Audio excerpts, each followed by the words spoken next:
Good morning, everyone. Today we're going to be talking about what endgame activities you can do in NGS. But before we jump into all of that, if you're new to the channel, I upload NGS content daily. So if you do play this game, I would really appreciate a subscribe as it really helps out the channel. Anyway, without further ado, let's begin the video.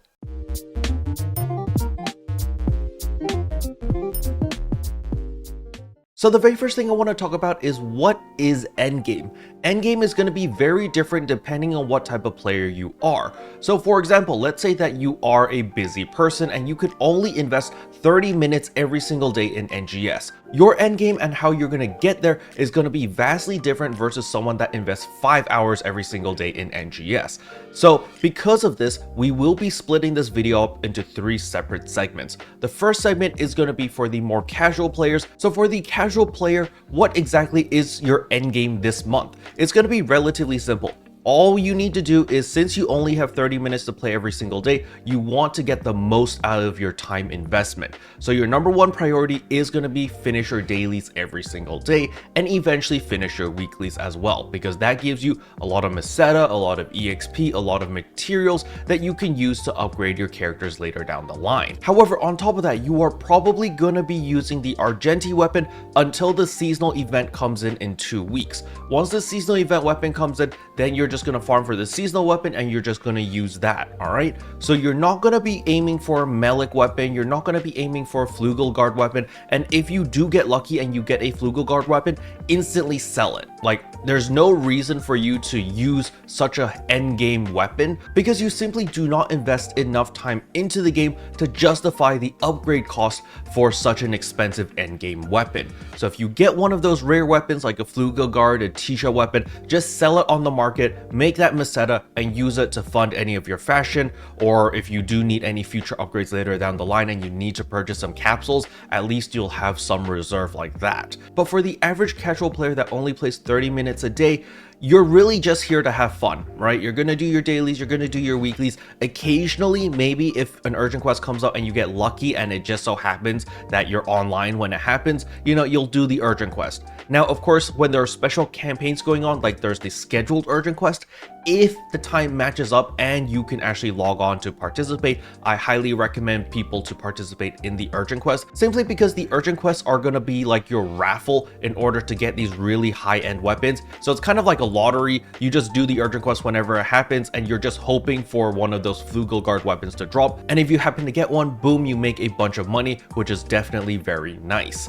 However, at the end of the day, your goal is to just have fun and just use whatever the game gives you. So in the current state of the game, Argenti weapon, you got it for free. It's good enough for your use case, because again, you do not have enough time to play a lot of NGS to farm up all the resources to upgrade to the next tier of weapons. But now we move on to the next category of players, which I consider the majority of you guys, which are the mid-core players. Mid-core players invest between an hour to 3 hours every single day in NGS. So you have a little bit more time. You blast through all of your dailies, all of your weeklies, and you still have like half an hour, maybe 20 minutes left. And you're wondering, what content should you be running in order to make the most progression? Well, for my mid-core players, you guys should be aiming for a Melik weapon. So the Melik weapon is basically the next tier above the Argenti weapons.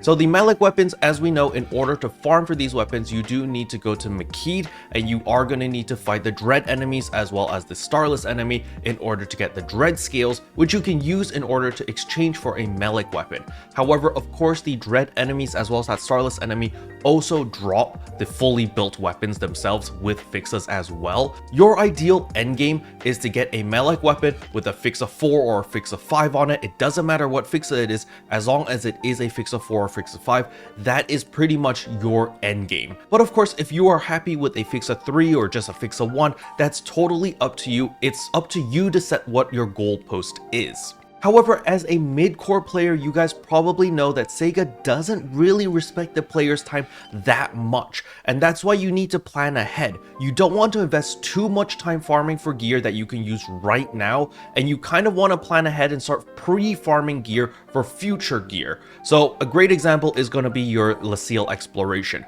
You are going to need a lot of different LC capsules for when we do get new armors and when we do get new weapons. So you need to farm these LC capsules in advance. advance. You don't want to wait until the new armors and the new weapons drop and then start farming for the capsules, because by then it's going to be too late, as a lot of people are going to be upgrading to their new armors, and it's all about farming efficiently in order to get the new pieces of gear so that you can sell it on the market. That is the most lucrative time, is usually the first week when new gear drops. So as a mid-core player, you probably are suffering from not enough meseta because you're trying to balance gear as well as fashion, and you are really meseta starved. So in order to alleviate that pressure, you really need to plan ahead and pre-farm a bunch of things during slow times. When there's nothing really going on, you kind of need to truck along and just keep pre-farming a bunch of materials as well as a bunch of LC capsules and all of the stuff that you need, so that the moment new gear drops, you can instantly max it out and start farming the new content as efficiently as possible,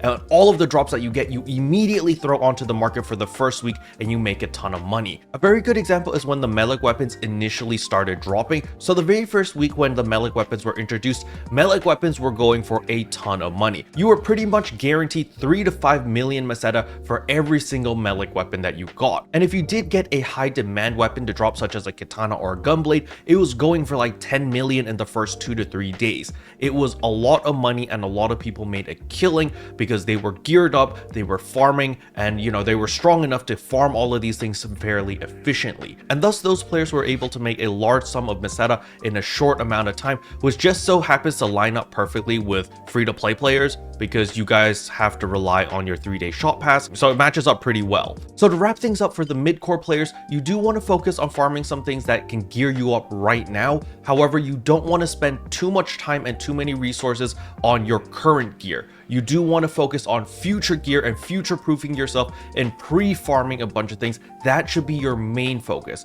Gearing up now should maybe take you about 1 to 2 weeks. That's pretty much the maximum amount of time that I would give myself to be like, all right, these 2 weeks is just solely focused on my gear right now and trying to get myself as strong as humanly possible so that I can start pre-farming for materials that I will be using in my future gear. So that is the mindset that I recommend for mid-core players, because the mid-core players have it worse. They have to balance between their gear as well as fashion, so you guys consume the most amount of resources, or you're most resource starved, because you have to do this balancing act. But now to move on to the hardcore players, or players that play more than 4 hours every single day. So for the hardcore players, it is fairly simple. Since you play so much or you invest so much time into the game, it is extremely likely that you are not resource starved. You probably have a good set of armor as well as a good set of weapons already, because you want good gear in order to farm everything that you farm efficiently, since you're investing so much of your time in game. So for the hardcore players,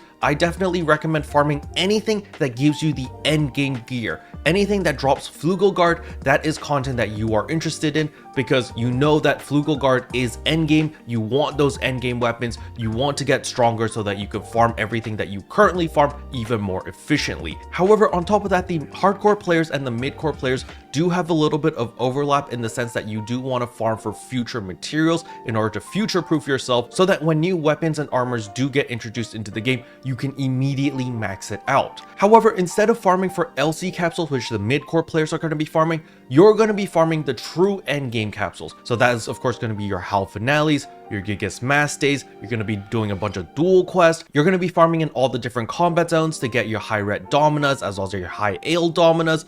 And basically you're just going to be aiming to farm for all the different materials needed to craft your endgame capsules. Now the hardcore players do have the advantage of where these endgame capsules are tradable and sellable on the player market. So if you do over farm and overdo it, you always have the choice of throwing those excess materials onto the player market and exchanging it for meseta. Versus the mid-core players, if you're only focused on the CL exploration, those LC capsules are account bound. Now of course, mid-core players can also farm for these endgame capsules and do everything that the hardcore players are doing. However, just keep in mind that you won't be able to do it as efficiently, simply because you're investing less time per day versus a hardcore player. And last but not least, the hardcore players can afford to do things that are incredibly inefficient, such as purple triggers. Purple triggers do not provide any real benefit to players other than the satisfaction of completing a purple trigger, and of course there are the title rewards, so there is the master cube that you can also get for completing the new purple triggers. However, other than that, purple triggers are incredibly inefficient. Like if you need Giga Strugments, it's better that you farm Recon Gigantics as well as Veterans as well as the Starless enemy in Makid, simply because you're farming for more materials in the same amount of time. Sure, you're not going to be getting as many Giga Strugments, however, you're going to be getting Dread Scales, you're going to get a chance of dropping Flugel Guard weapons, you're going to get a chance of dropping Tisha weapons, as well as Melik weapons with fixes. So the drop pool is a lot bigger when you farm more generalized content, and I do recommend people to focus on that type of content first. That way you're not hyper focused on one very specific drop, and then when it doesn't drop, you just get really frustrated. A great example of this was like several weeks back when everyone was just farming Darkfall Solace as well as mining Rig Defense for that one Flugel Guard weapon drop. You know, everyone was hyper focused on one item that had a very low drop rate, and it only causes players to get more and more frustrated when you don't get that drop. So I do recommend players, especially in the hardcore category where you're investing 4 hours and more every single day in this game, that you spice things up a little bit. You don't always have to do the most efficient thing. However, I do recommend people to do more generalized things. That way you can get a whole bunch of different materials, and then when you need it, it just so happens that you've got all these materials at hand because you spent the time, you invested, and you farmed all this different generalized content. But at the end of the day, this is just my personal opinion. Let me know in the comment section below, what do you guys think? Special thanks to all the members for supporting the channel. It really means a lot to me. Thank you again. But yeah, that's all I wanted to cover in today's video. Hopefully you guys found it helpful. If you did, I would appreciate a like and a subscribe, and I'll see you guys in tomorrow's video. Bye.